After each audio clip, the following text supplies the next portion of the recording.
Bismillah ar-Rahman ar-Rahim.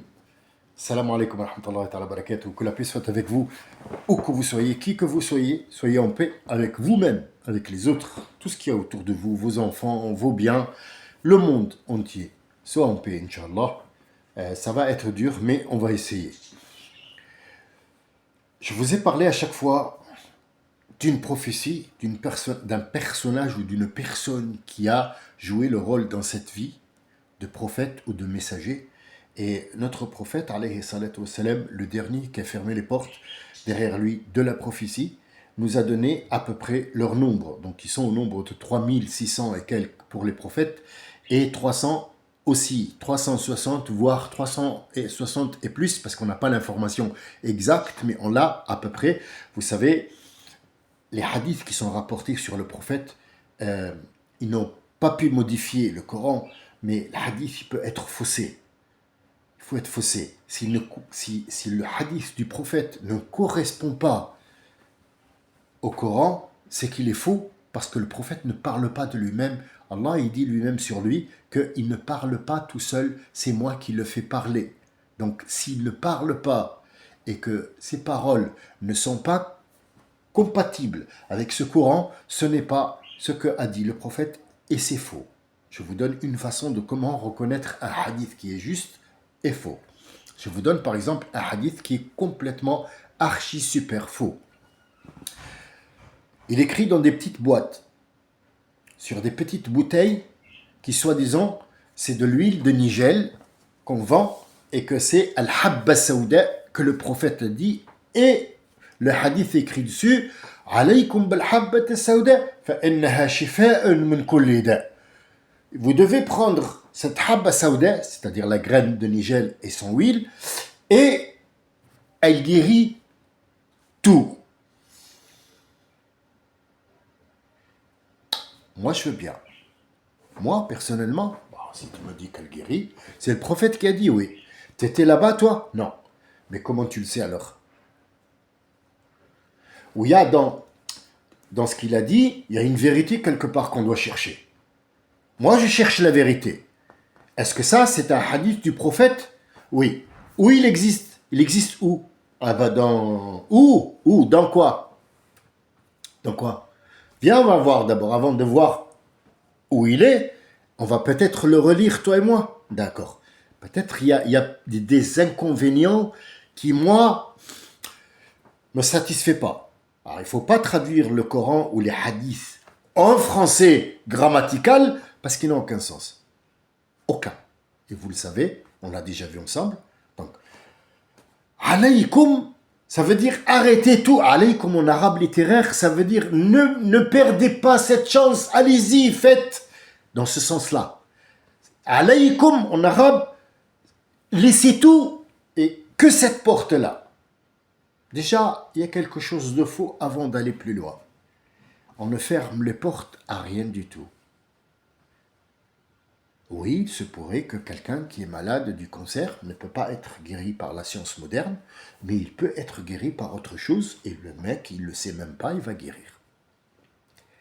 Donc quand tu me dis, non, il faut aller juste chez ce docteur-là, je te dis, il y a 50 000 docteurs, il y a 50 000 hôpitaux.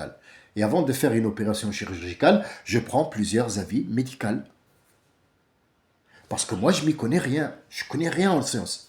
Mais quand je vois 3 docteurs qui ne sont pas d'accord, c'est que le traitement qu'ils vont m'infliger n'est pas bon. Mais si je vois que les 3 docteurs ou 4 sont d'accord, sur le même principe, sur la même science, je me dis, ici, c'est bon, mon cas, c'est clair.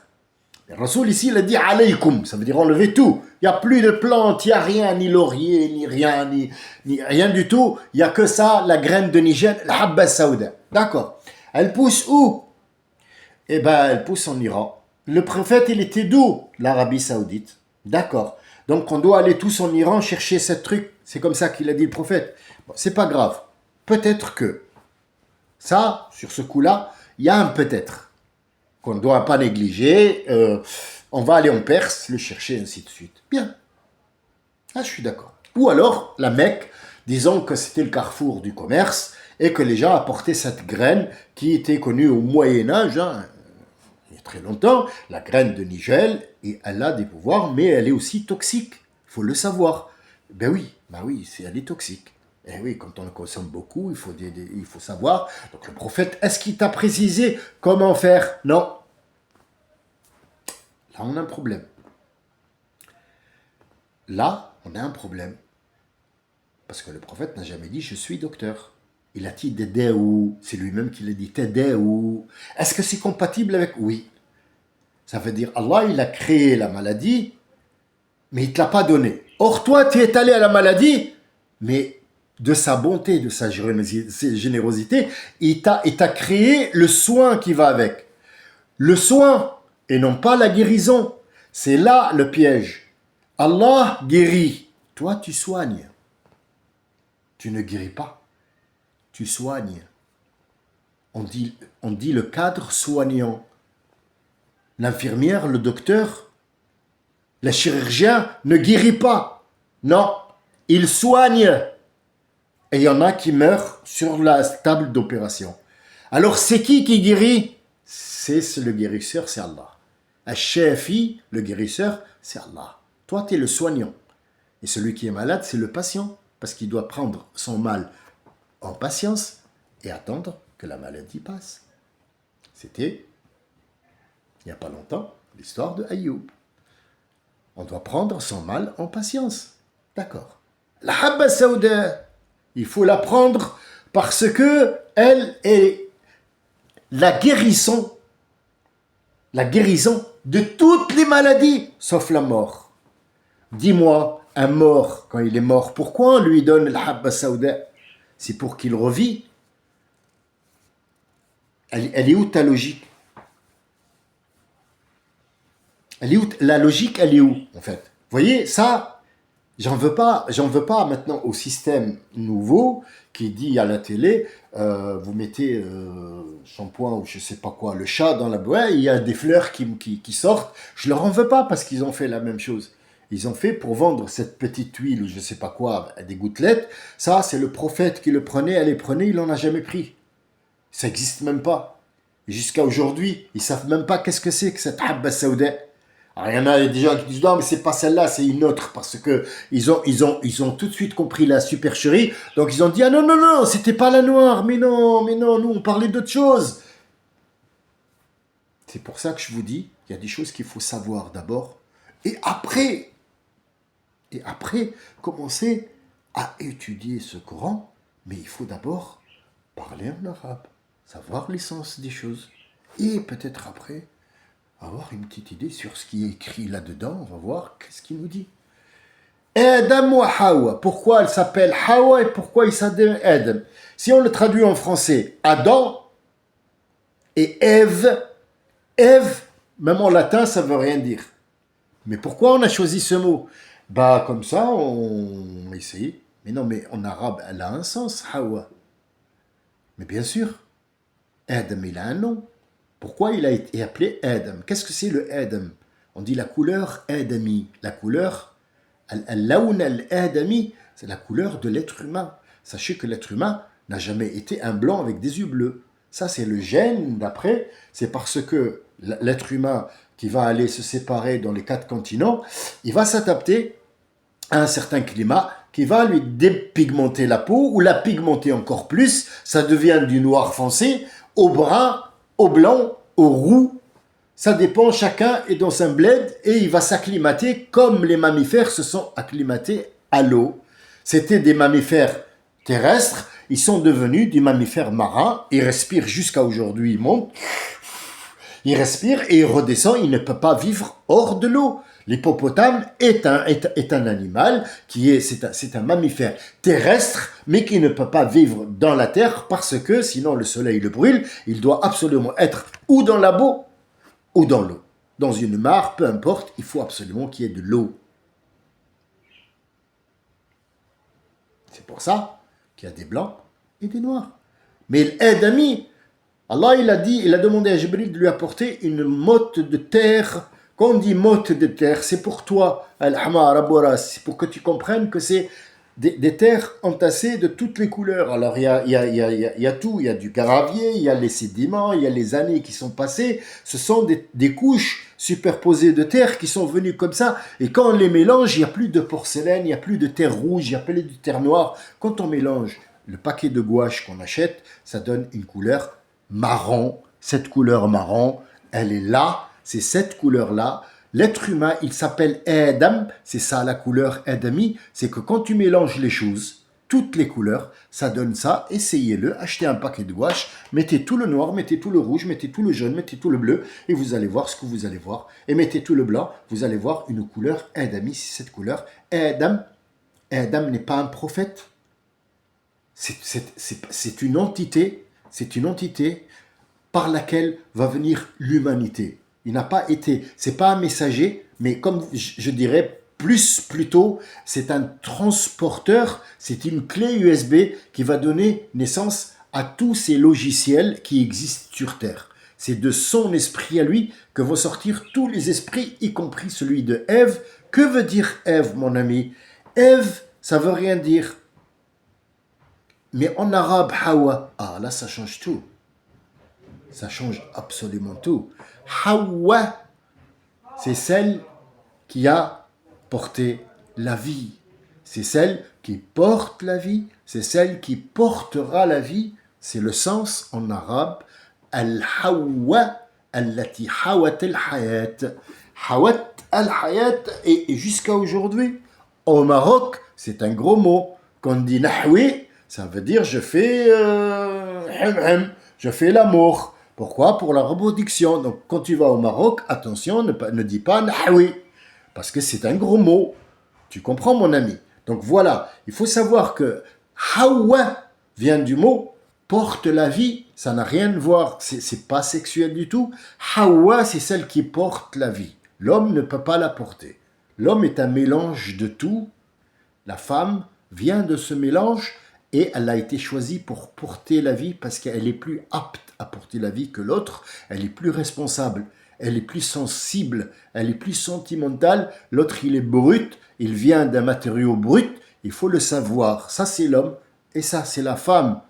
Hawa et Adam vont donner un mélange parfait pour donner une humanité parfaite. Malheureusement, elle ne l'est plus. C'est tout ce que je voulais dire pour aujourd'hui. C'est très court, mais si vous voulez que je vous donne de temps en temps des informations comme ça qui sont simples à apprendre, très simples, des mots simples qui peuvent vous ouvrir énormément de portes. Si on n'a pas compris Adam, quel est son rôle, et Hawa, pourquoi on l'appelle Hawa, pourquoi qui l'appelait Hawa? Il n'y avait pas de gens avant pour l'appeler, pourquoi on lui donne un nom?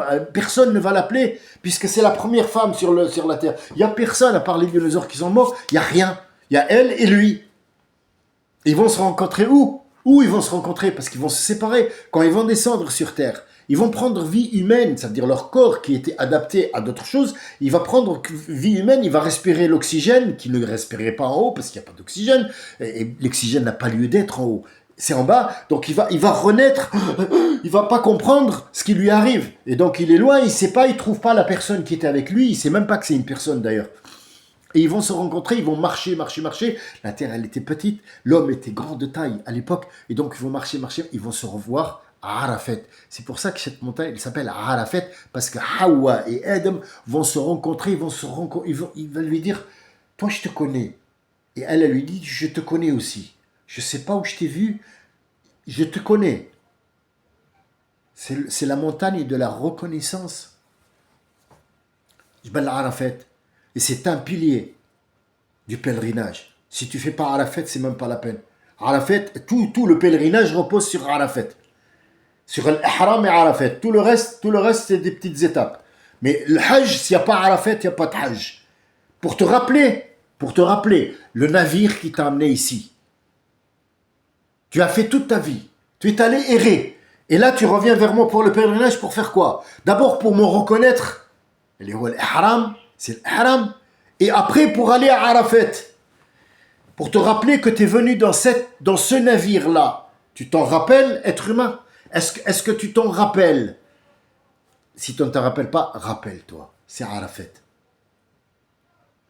C'est simple. C'est simple. C'est très simple. Mais nous, on la complique. Parce que l'imam a le pouvoir et le vouloir d'être adoré, d'être quelqu'un.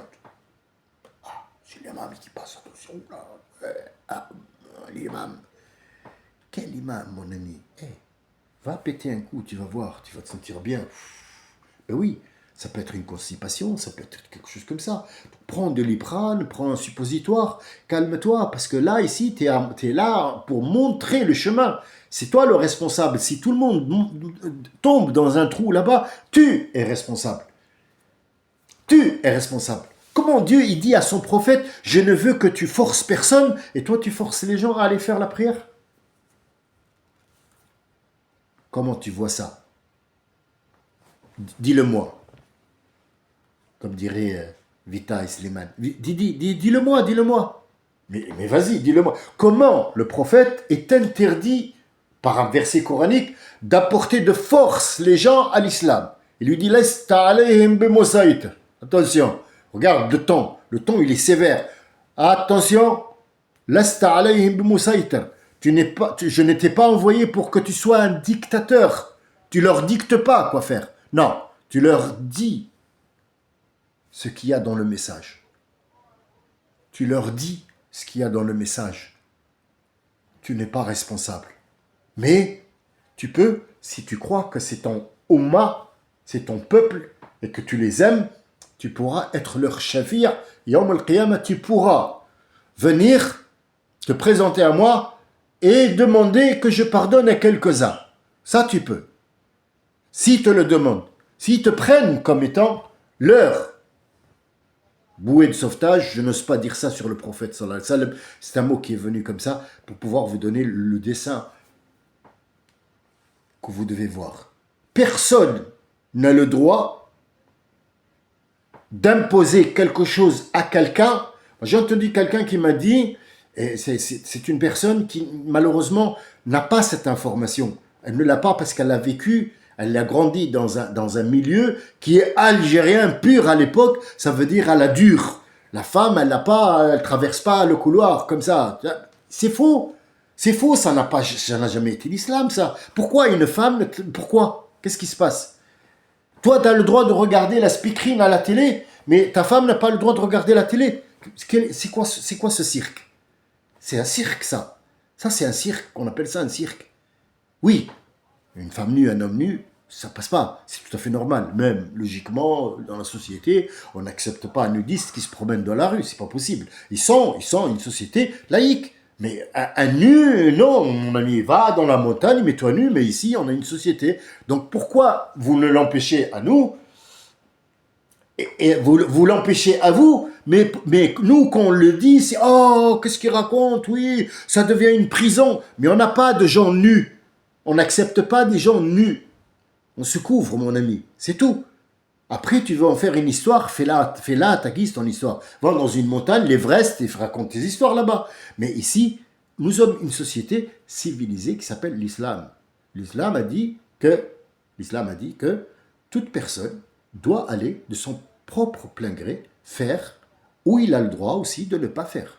C'est une histoire entre lui et Dieu. Ton bonheur à toi, c'est à toi. C'est ce qu'elle m'a dit, la dame. Elle a dit que elle avait une parente proche qui lui disait « Mon bonheur, c'est que tu viennes faire la prière. » Attends. On va pas faire les fous. On va apprendre l'histoire calmement. Donc, cette amie ou cette sœur ou cette personne qui est proche de toi te dit « Mon bonheur à moi, c'est que tu fasses la prière. » Si elle est heureuse comme ça, elle va devant la mosquée. Il y a plein qui font la prière et comme ça, elle est remplie de bonheur. Eh oui, son bonheur à elle, c'est d'être vivante, c'est de reconnaître son Dieu, c'est de porter la bonne parole, mais pas d'inciter quelqu'un à lui dire « Si tu veux que je sois heureux, va faire la prière. » Non, si tu veux que je sois heureux, sois toi heureuse pour que moi je sois heureux. Parce que je veux ce que je veux pour toi, je le veux pour moi. Sauf qu'il y a des limites où ton vouloir, il faut qu'il reste chez toi. Moi, je veux faire l'amour avec ma femme. Je ne peux pas dire à mon copain, oui, l'islam a dit, il faut que je donne à mon frère ce que j'aime à moi. Allez, viens femme, va dormir avec mon frère. Vous voyez, c'est à peu près ça en fait. Il y a des limites qui ne sont pas franchissables Et il y a des choses qu'on aime pour les autres. C'est-à-dire, on est heureux, on aime bien que les autres soient heureux. On est bien, on aime bien que les autres soient bien. On est intelligent, il faudrait bien que les gens soient à la hauteur de ce qu'on leur dit. Des gens, on aime bien qu'ils aient beaucoup de sous, comme par exemple moi, et si j'ai quelque chose, je veux la partager avec eux. Chose qui c'est comestible, pas ma femme, pas mes enfants. On est bien d'accord sur ce sujet, j'espère que j'ai été clair. En tout cas, je préconise d'expliquer des mots simples pour que les gens se retrouvent. Parce que j'ai vu qu'il y avait beaucoup d'hésitation. Ils n'aimaient pas trop les histoires des prophètes et des machins. Ça ne les intéressait pas. Malheureusement, je ne peux pas rattraper 19 siècles, 19 siècles de noirceur. Il est très difficile pour quelqu'un de les effacer en 1 an, 2 ans, 3 ans, 4 ans, 5 ans. C'est pas possible. Ce sont 19 ans, 19 siècles, pardon, j'ai dit en 19 siècles, qui sont partis en fumée. Il n'y a eu rien. Il y a eu les bannis Abbès, ce sont les Ottomans qui ont fait leur loi. Cette loi, elle n'est pas divine. C'est la loi des Ottomans qu'il faut absolument effacer, enlever, refaire le tout sur un socle propre qui soit solide et aller petit à petit. Vous inquiétez pas, le temps n'a pas d'importance. Ce qui est important, c'est que le socle soit solide. Je vous remercie de votre écoute. Je vous dis à la prochaine fois. Je vous souhaite une très bonne nuit parce que je ne reviendrai pas peut-être cette soirée, mais peut-être demain.